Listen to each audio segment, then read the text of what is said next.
একটি হাদিস আপনাদের সামনে শেয়ার করি, মনোযোগ সহকারে শুনলে হয়তো আপনার জীবন পরিবর্তন হয়ে যেতে পারে। আল্লাহর হাবিব সাল্লাল্লাহু আলাইহি ওয়াসাল্লাম বলেন, আমার এই উম্মতের একদল মানুষকে শেষ যুগে বানর ও শুকরে রূপান্তরিত করা হবে।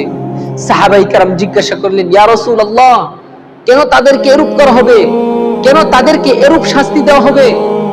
তারা কি কালিমাকে বিশ্বাস করবে না? তারা কি আল্লাহ তাআলাকে বিশ্বাস করবে না? তারা কি এই কথা বিশ্বাস করবে না, লা ইলাহা ইল্লাল্লাহ মুহাম্মাদুর রাসূলুল্লাহ, আপনি যে আল্লাহ তাআলার রাসূল? তারা কি এই সমস্ত কথা বিশ্বাস করবে না?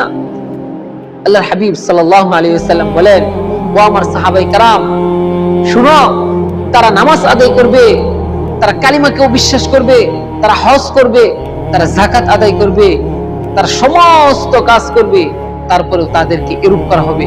সাহাবায়ে কেরাম জিজ্ঞাসা করলেন, ওগো আল্লাহর রাসূল, কেন তাদেরকে এরূপ করা হবে? কেন তাদেরকে এরকম শাস্তি দেওয়া হবে? তখন আল্লাহর হাবিব সাল্লাল্লাহু আলাইহি ওয়াসাল্লাম বলেন, তারা গান বাজনা, বাদ্যযন্ত্র, ঢোল ও তারা মহিলাদেরকে নিয়ে আমোদ ফুর্তি করে সারা রাত কাটিয়ে দিবে, এই জন্য তাদেরকে এরূপ করা হইবে।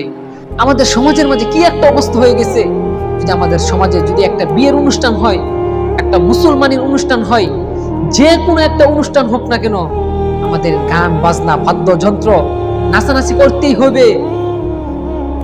আমাদের সমাজে কারো বিবাহ হলে আমাদের গান বাজনা করতে হয়, নাচানাচি করতে হয়। প্রিয় ভাই, একটি কথা মনোযোগ সহকারে শুনেন, আপনি আপনার বোনের বিয়ের মাঝে, আপনি আপনার মেয়ের বিয়ের মাঝে আপনি গান বাজনা শুরু করে দিলেন, নাচানাচি শুরু করে দিলেন, তো আপনার বোন কিভাবে সুখে থাকবে স্বামীর ঘরে গিয়ে? আপনি তো আপনার বোনের বিবাহ হারাম কাজ দিয়ে শুরুই করেছেন, কারণ গান বাজনা, নাচানাচি এই সমস্ত কাজ হারাম।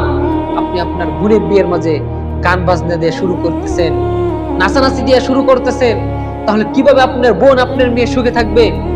আমাদের সমাজে এরকম হয়ে গেছে, আমাদের ছেলেদেরকে যখন সুন্নতে খতনা করাই, সেখানেও আমরা গান বাজনা শুরু করে দেই, নাচানাচি শুরু করে দেই। প্রিয় ভাই, এই সমস্ত কাজ তো হারাম। আর সুন্নতে খতনা হলো আল্লাহর রাসূল সাল্লাল্লাহু আলাইহি ওয়াসাল্লামের সুন্নত। আপনি সেই সুন্নত কাজের মাঝে আপনি গান বাজনা শুরু করে দিলেন। আপনার ছেলে তো ছোটকাল থেকেই গান বাজনা শিখে আসতেছে, তাহলে বড় হওয়ার পর কিভাবে সে ভালো হবে?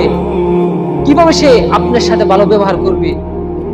যদি আপনি এই সমস্ত কাজ পরিহার করতে পারেন, তাহলে সন্তান ভালো হবে, নয়তো সন্তান বড় হওয়ার পর আপনার সাথেও খারাপ আচরণ করবে।